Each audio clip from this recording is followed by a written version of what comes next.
All right.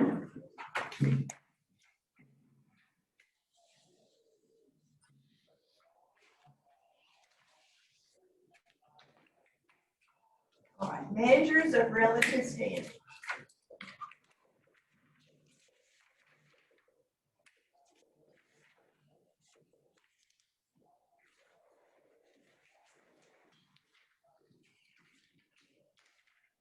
All right.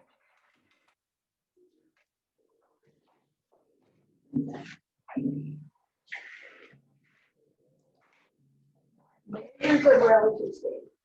Now, we're going to kind of go over different kinds again. All right. One of the first things we're going to talk about something called a z-score. Some books call that a standard score. Okay.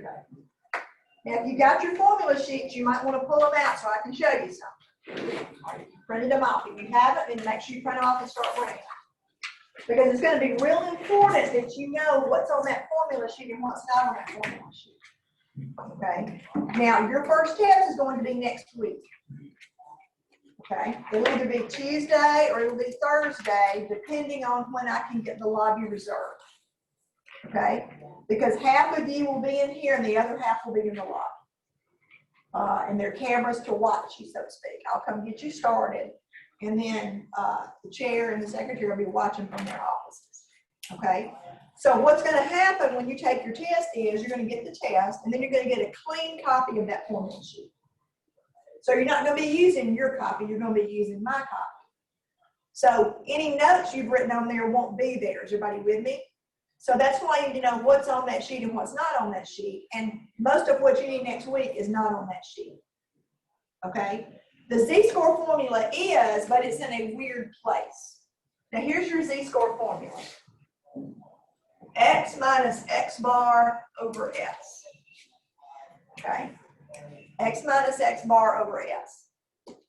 So at the top of the page, all you really have under chapter 2 is the formula for the mean of the table and the formula for the standard deviation of the table. This formula is on your sheet, but it's not under chapter 2. Look toward the bottom of your sheet. It's around chapter 5 or 6, I think, down there. Okay, because all they do right now is introduce it.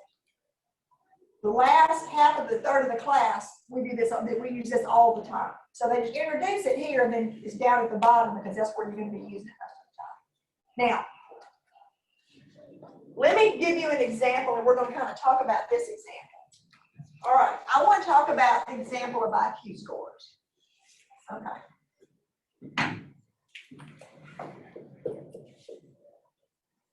Now, the average IQ score is 100, and the standard deviation for IQ scores is 15. Okay. Now, if you're looking in your book, where you may want to kind of flip back to, is page 104. Okay, we're going to kind of go over a picture on page 104, and then we're going to use it to explain z-scores. Now, I have found that most people do better with numbers than they do with just letters. Okay, so that's why we're going to talk about this picture, and then we're going to move over here to this z-score for a second. Now, how do we know the average IQ score is 100 and the standard deviation is 15? They've given millions of IQ tests. All right, remind me, what is this symbol? Because I may ask you this on your test next week. What does the symbol X with a bar over it stand for? Mean of a what? Sample. Okay, so they haven't given an IQ score for every person who's ever lived. Not the population, just a sample of that population. And what did they get mean? They took all the ones they've given, added them up, and divided by how many they gave, and that's the average IQ score. Where did they get this standard deviation of 15? The same way you got the standard deviation for your homework for today. They used that shortcut formula. Or used a machine like you have that's got that shortcut formula programmed into it. Now, there's something called a normal distribution that shows up a fair amount in math and in statistics. In education, they call it a bell-shaped curve. It looks like this.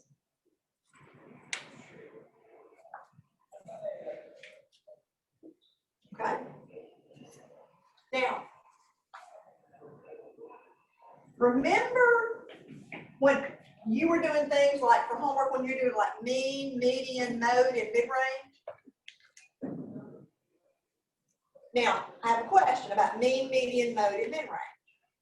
When you were given a list of numbers and asked to find all 4 things, did they come out to the exact same answer? They didn't, did they? Now, what's different about a normal curve is, what do you call the number in the middle? When you put the numbers in order and you grab the number in the middle, what's that called? Median. Okay. Now, what's this stand for? That's mean. They're not the same thing, right? But a normal curve, they are. On a normal curve, when you add the numbers up and divide by how many you got, and you put the numbers in order, you grab the middle number, they're the same number. So when I put X bar right here, the reason I'm putting it physically in the middle like the median is because the mean and the median are the same on a what? On a normal distribution. Now here's what's interesting about a normal curve. If you take your mean and you add 1 standard deviation, and you take your mean and you subtract 1 standard deviation, 68% of your data is going to be between those 2 extremes.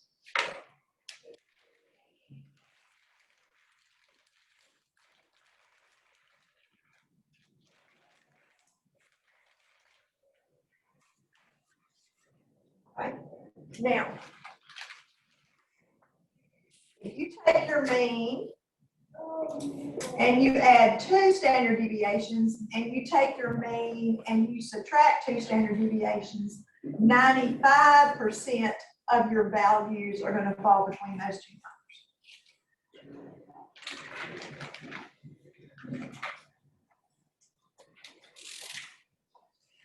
And if you take your mean and you add 3 standard deviations, and you take your mean and you subtract 3 standard deviations, 99.7% of your values are going to fall between those 2 numbers. Now that's what it says in the picture on page 104. You write that down and I'm going to show you what I mean with actual numbers. Hopefully it makes a little more sense.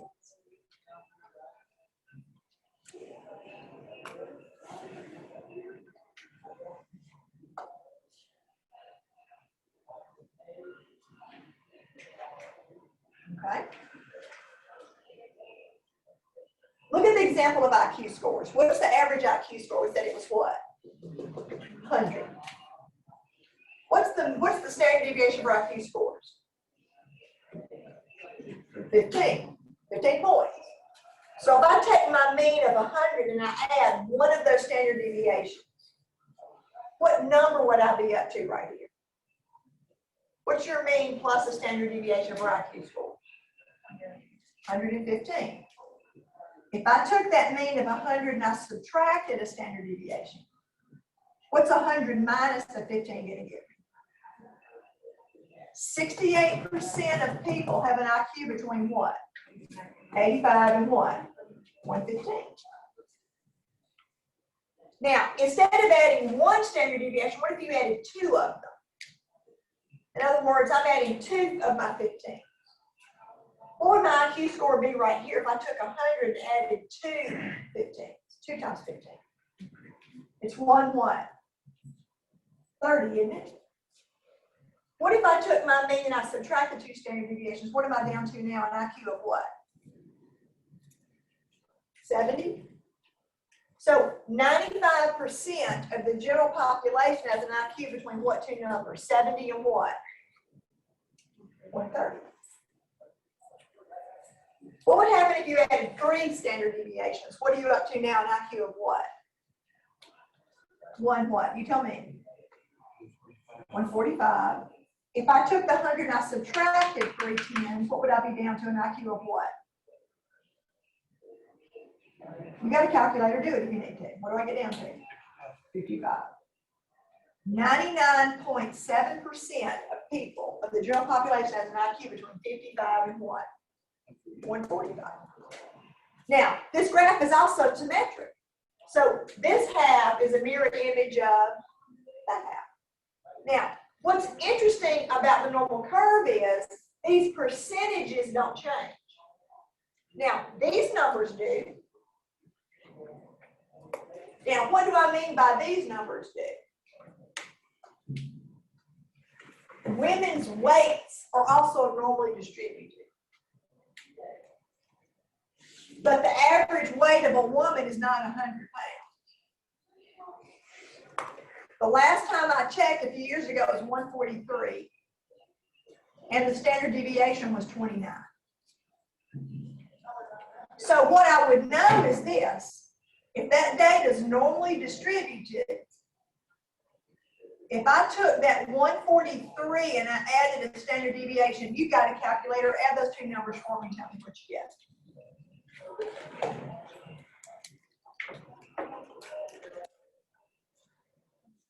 172. All right, subtract them and tell me what you get. 1. 68% of women weigh between 114 and 172.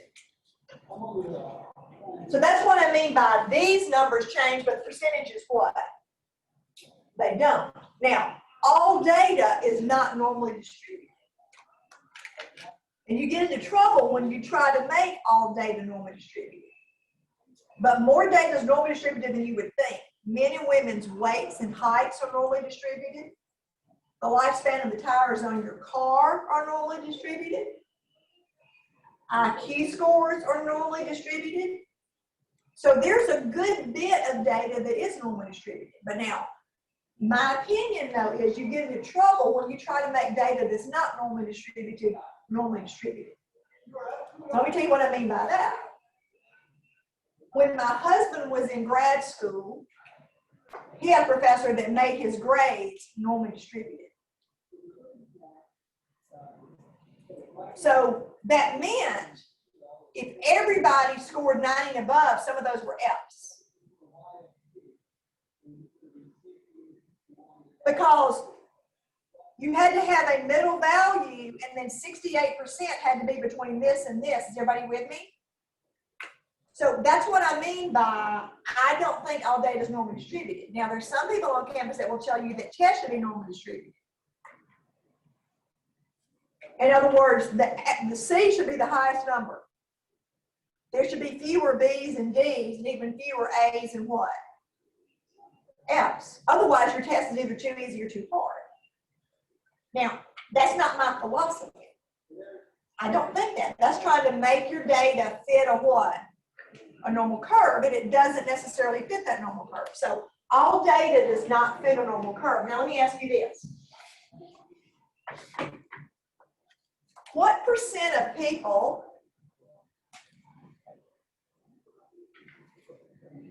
have an IQ bigger than, say, 115? I should be able to tell from this picture. What percent of people have an IQ greater than 115? Can you tell from the picture what it would have to be?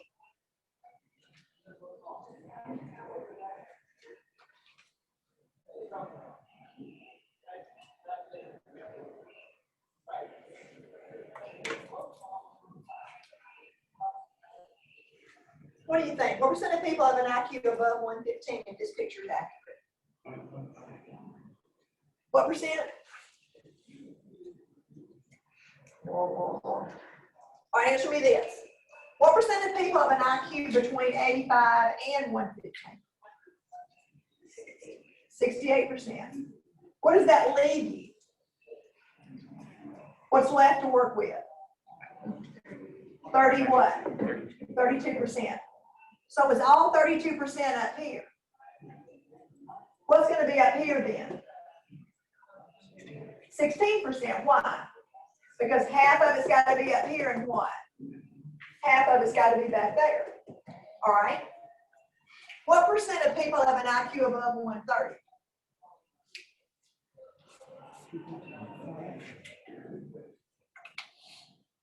What would that be? 2.5. Do you see what? 95% of people have an IQ between what? 70 and what? 130. So that leaves you what percent of people to work with? Does it leave you 5? But aren't half of them up here and what? Half of them what? Down here. That's why in Mississippi, if you have an IQ of 130 or higher, you have to be by law offered a gifted program in a public school. That number wasn't just plucked out of the air. That number came off of this picture. So we're talking about the top 2.5%. Now, what's also true in the state of Mississippi, I guess it still is during a pandemic, but I'm assuming it still is. A school district has the right to lower that score, but not to increase that score. Here's what I mean. If I live in Possum Neck, which is the actual place in Mississippi, been there, okay? If I live in Possum Neck, Mississippi, and there's only 100 kids, we're only talking about 3 kids. Everybody with me? So you'd have to have a whole teacher for 3 kids by law. So what a Possum Neck could do is they could drop it and say, well, in our school district, if you have an IQ of 125 or more, you can be in the gifted program. Because now that's 10 kids. So we'd rather, if we're going to have to hire a teacher anyway, we'd rather hire them for 10 than 3. Is everybody with me? But what you cannot do is say, we got too many kids and we're going to raise the score. That's illegal. Like in Clinton, it's 130. There are that many kids running around Clinton with IQs 130 or higher. So Clinton can't say, we can't afford 3 gifted teachers. So we're going to raise our score to 132. It's illegal. You can't do that. Okay? So, but that comes off of this picture. They just pluck a number out of the air. So this picture becomes real important. Now, what does this picture have to do with Z-scores? Here's what Z-scores are. They are the number of standard deviations a value is from the mean.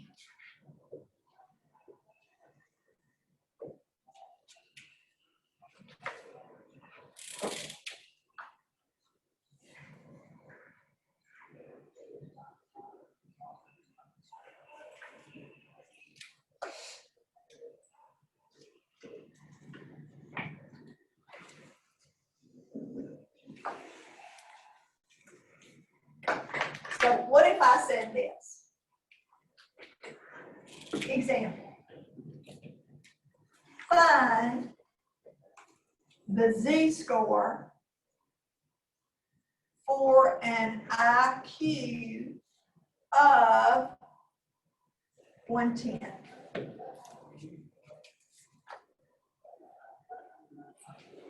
Find the Z-score for an IQ of 110. I'm going to use this formula. Now, what does X stand for in every formula? Your what? Your data. Do you see that in this problem, my data is 110?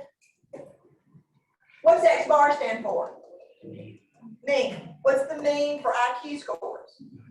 100. What's that S stand for? Standard deviation. Standard deviation. What's the standard deviation for this problem for IQ scores? 15. All right. So I've got my formula. Z is X minus X bar over S. So my piece of data is 110, my mean is 100, and my standard deviation is 15. So I get 10 over 15.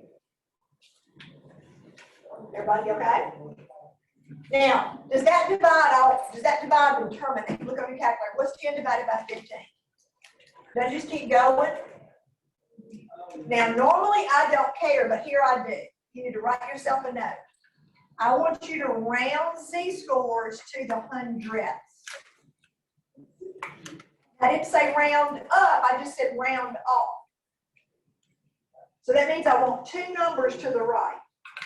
And the reason is later, when we start doing something with them later, that's what the book's going to do. So if you want your answer to match the back. So what's this going to round to? Is it going to be 0.66? What's it going to be? 0.6 what? 7. If you chop it off, I'm going to chop off your grade. Okay? We never chop off in here. Okay? We never truncate. We don't chop off. Now, I want you to find me another z-score, then I want to show you on this picture what they're talking about. Okay? So I want you to find me a z-score. All right? Find the z-score for an IQ of 80. Find the z-score for an IQ of 80.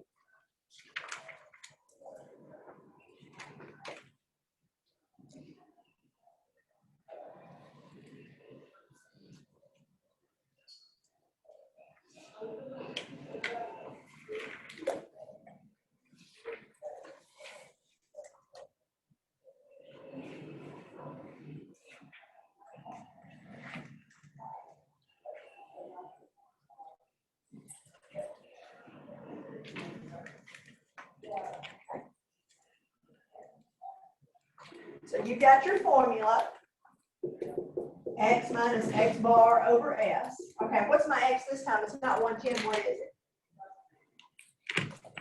80. My mean is 100, my standard deviation is 15. So what was my numerator? What kind of 20?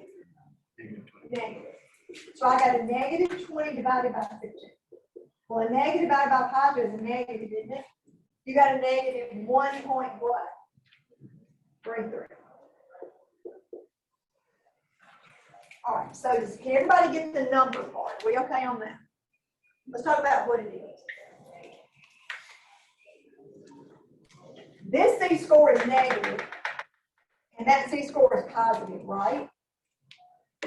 So what do you know, if you know a z-score is negative, what do you know about your piece of data versus when your z-score is positive? What do you know about your piece of data? If it's lower or higher than the mean. So if your number's above average, is everybody with me? Higher than the mean, what's your z-score going to come out to be? What kind of number? Positive.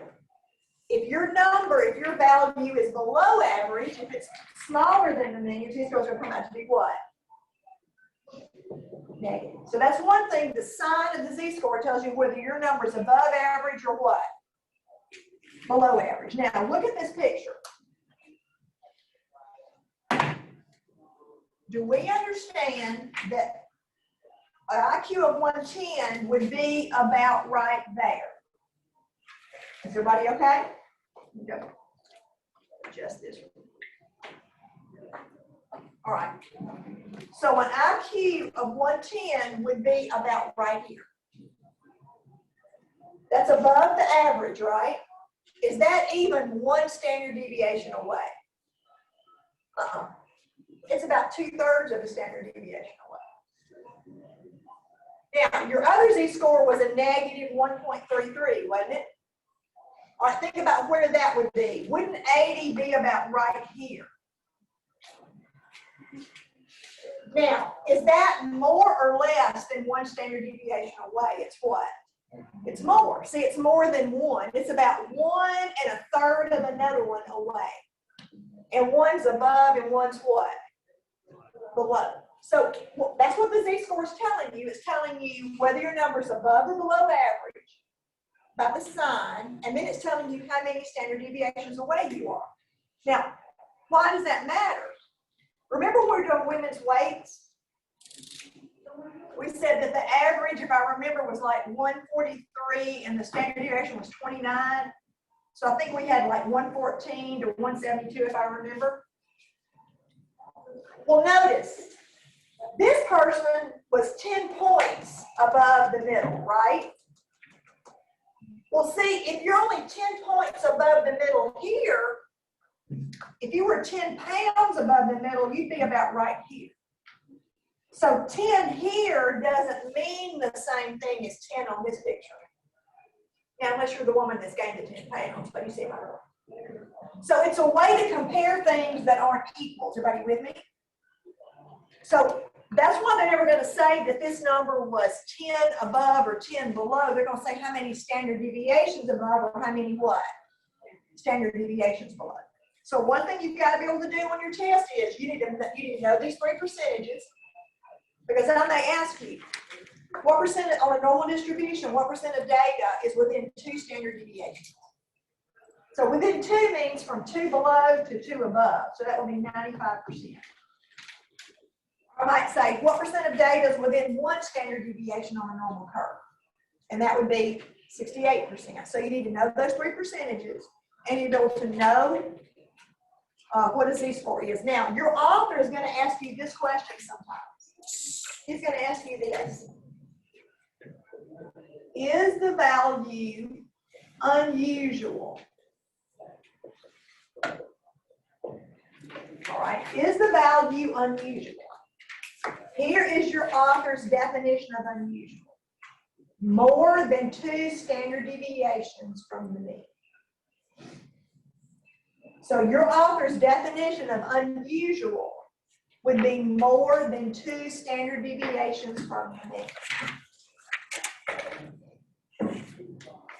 So if he said, is an IQ of 110 unusual? Well, it is above average, right? But is this more than 2 standard deviations away? What? It's not, is it? What if you had an IQ of 136? 136 would be up here, wouldn't it? Is that more than 2 standard deviations away? Yes, then it would be what? Unusual. So that's his definition of unusual. Is it more than 2 standard deviations above or more than 2 standard deviations below? Okay, so that's one thing you've got to be able to do is find these z-scores. Everybody okay on that? All right, here's the other thing you've got to be able to do. Do you remember when you were in elementary school and you would go take those standardized tests and they would say something like, you scored in the 95th percentile in reading? Did that mean that you made a 95 on your reading test? What did that mean? What were they comparing you to when they said you scored in the 95th percentile? The other people that took the test, right? So all that means is if they say that you scored in the 95th percentile, that means that you made the same or better than what? 95% of the other people. Now, if you're going to be a teacher, you got to find a kind way to explain things to parents. Okay? So that sounds really good. Your child scored in the 95th percentile in reading. That means that your kid did better on that test than 95% of what? The other kids. Now, in reality, it could have been your own student. You see what I'm saying? And similarly, if you scored in the 40th percentile in reading, that sounds bad. That means if you did better than 40%, what's that mean? 60% did better what? Than you. But it could just be you happen to be taking the test with a lot of really, really good readers. Everybody with me? So percentiles are comparing your standing in the group. So it's kind of where you fall with the other people. It's what you think of when you want a professor to curve the grade. In other words, I know I bombed it, but I did better than him. You see what I'm saying? So one of the things you're going to be able to do is this for your test next week. And they kind of show you this in your books on page 115. So we're going to kind of go both ways. All right. So given a value, you've got to be able to find the percentile.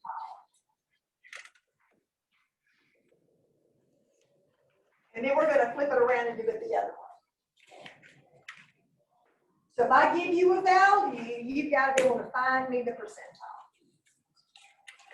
All right, the first thing you're going to do is you need to order the data. Now, it does not matter whether you go high to low or low to high. But I suggest that you go high to low if you're a visual learner, and I'll show you why. Okay. Then you're going to count the number of values, all right, less than your value. And I'll show you what I mean if we get the steps written. You're going to count the number of values less than your value or less than your number, however you want to say it. And then you're going to divide that answer by the total number of pieces of data.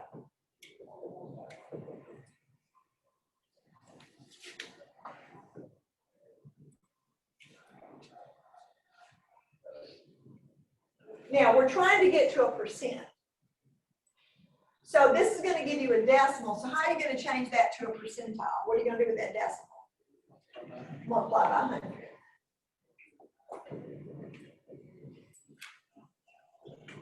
And I was going to say round to a whole number.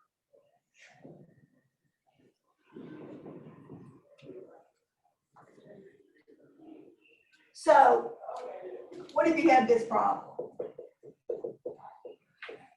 6, 4, 10, 5, 22, 18, 12, 11, 9, 5, 10, 25. All right. What if I said, what percentile is 11? What percentile is 11? Now, what's the first thing you're going to have to do? All right, so put them in order for me. I don't care if you do it on a list in your machine. You know, we talked about it would order for you, or you do it by hand, but put those numbers in order first.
All right, is that the way you got the numbers ordered?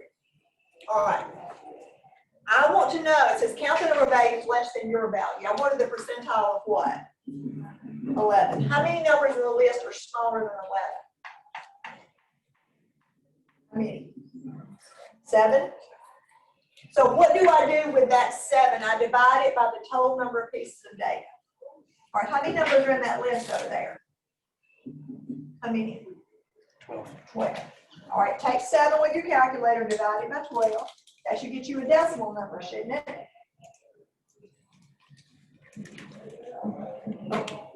You get 0.58, you get a whole bunch of 3's, right? Now, what am I going to do next? I'm going to multiply by what? 100. So when you multiply that number by 100, don't you get about 58? Because I said round to the what? Whole number. Now don't do this or I'm going to fuss. This doesn't equal that. Is everybody with me? Now you could put approximately equal to. Is everybody with me? That still doesn't work. That number is not approximately equal to that. How'd you get this number? Then you take this number, you need to go somewhere else and multiply by 100. Is everybody with me? Now there's 2 ways of writing your answer. You can write it in words. the 58th percentile. The 58th percentile. That's not what they're going to have in the back of the book. Because again, they pay by the keystroke. They will have a capital P with a subscript of 58. That's also read the 58th percentile. And that's the way they'll put it in the back of the book. Now, here's the reason I had you do the list from high to low. Doesn't it look like a little more than half of your numbers are below you if you're at 11? See, if you order them low to high, it's going to be backwards. Because percentile means what's less than you, right? Now, what if I said, what percentile is 5?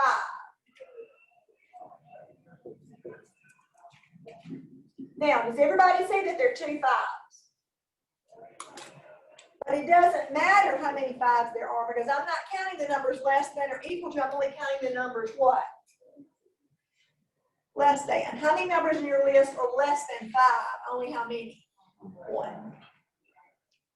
So do you see it should be a tiny percentile? What if I said what percentile is 18? What if you got an answer like 25 percentile? Would that make any sense? Now you'd be expecting a number like 75 or 80 or 85, some number really high. So when they give you the data and they want the percentile, that's what you do. You put the numbers in order from high to low. You count how many numbers are smaller than your value, divide by the total, and turn it into a percentile.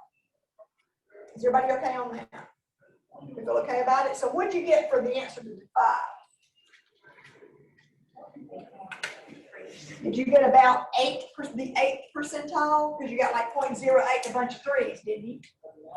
So again, when you multiplied by 100 and you rounded off to the whole number, you got about the 8th percentile. Now let's go the other way. Okay. So let's flip it. All right, given the percentile, find the value.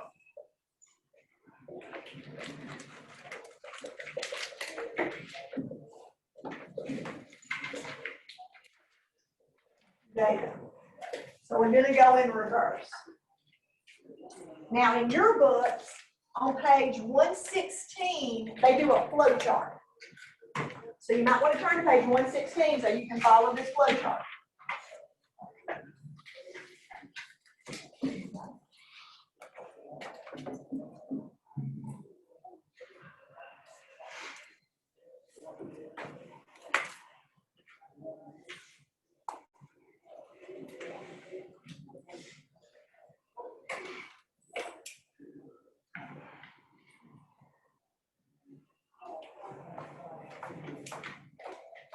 Now look what it says on page 116. It says the first thing you have to do is you have to order your data. Just like you did before. So our data is in order up there. Then the next thing you do is this. You have to compute what's called a locator number.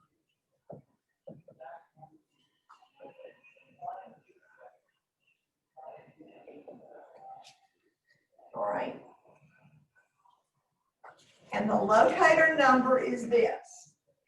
Now your book has a K over 100. I'm going to put percentile.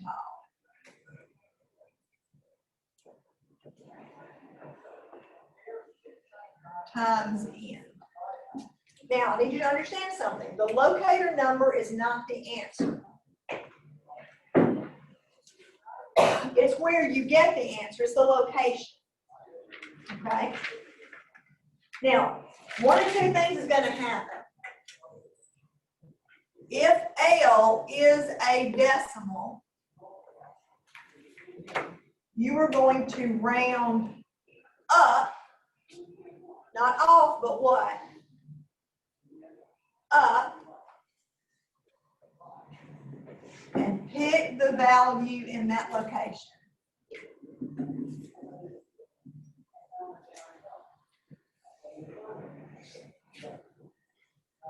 If L is a whole number, you're going to pick the value in that location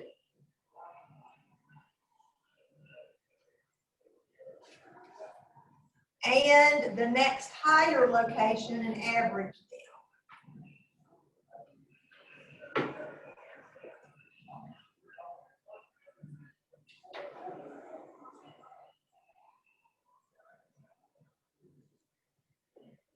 All right. So if L is a decimal, you're going to round up and pick the value in that location.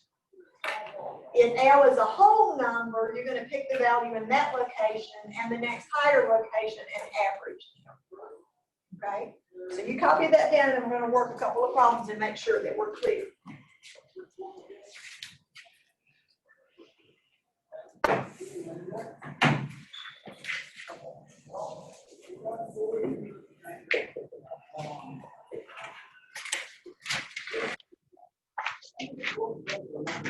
Okay.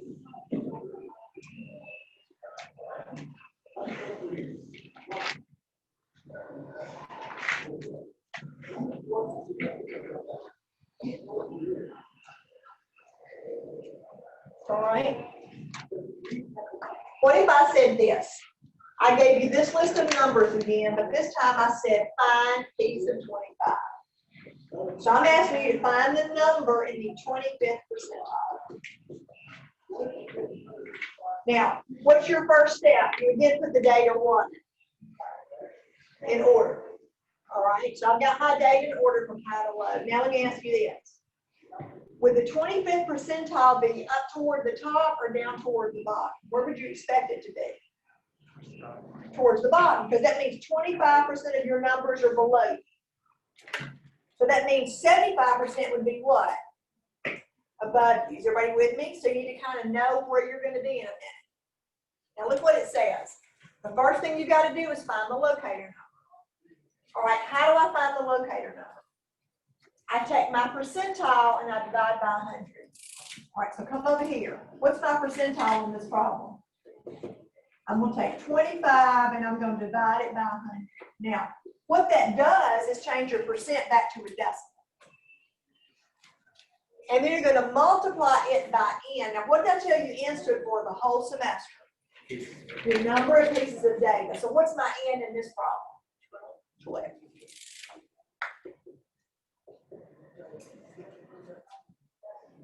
Okay. So I get 0.25 times 12.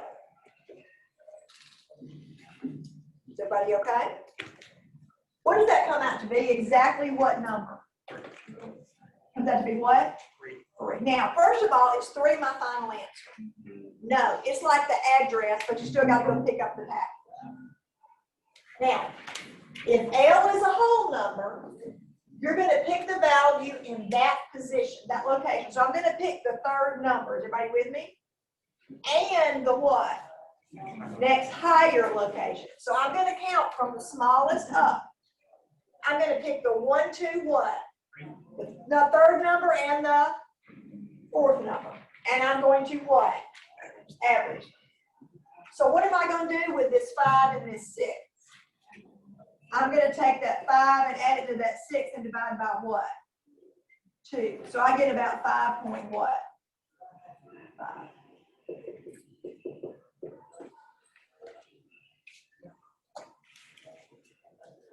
So you can get a number that's not really even in your list. Is everybody with me?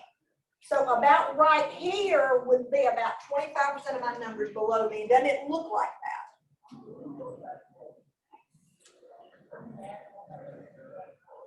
All right, you try this one then. Find me piece of 80. Find me piece of 80. The 80th percentile.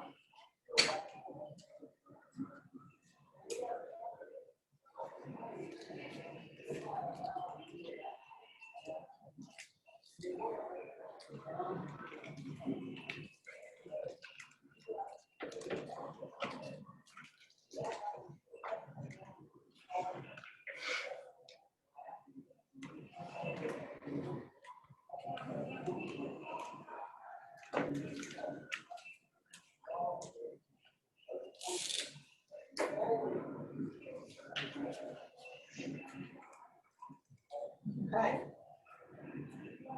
Then you put your 80 over 100 and then multiply it by 12. Is everybody with me? So then you get 0.8 times 12. Now what's 0.8 times 12? 9.6.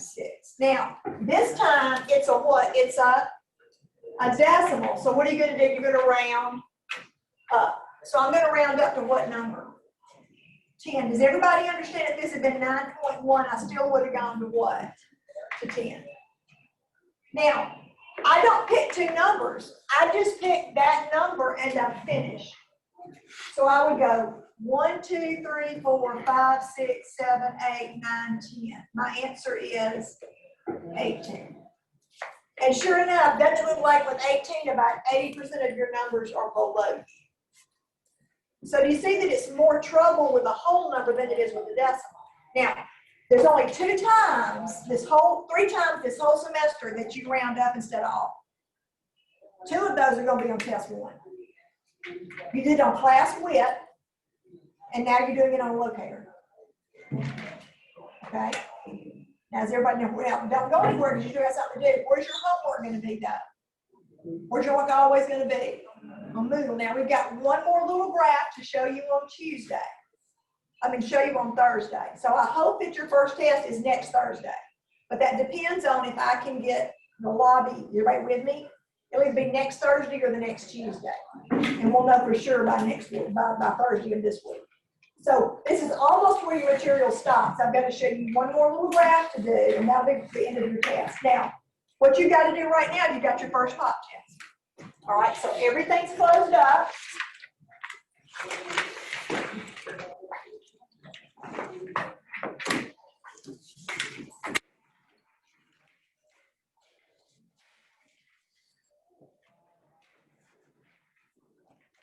Leave this on the board because we've only got a little bit of time, so they're already in order to save you a little time.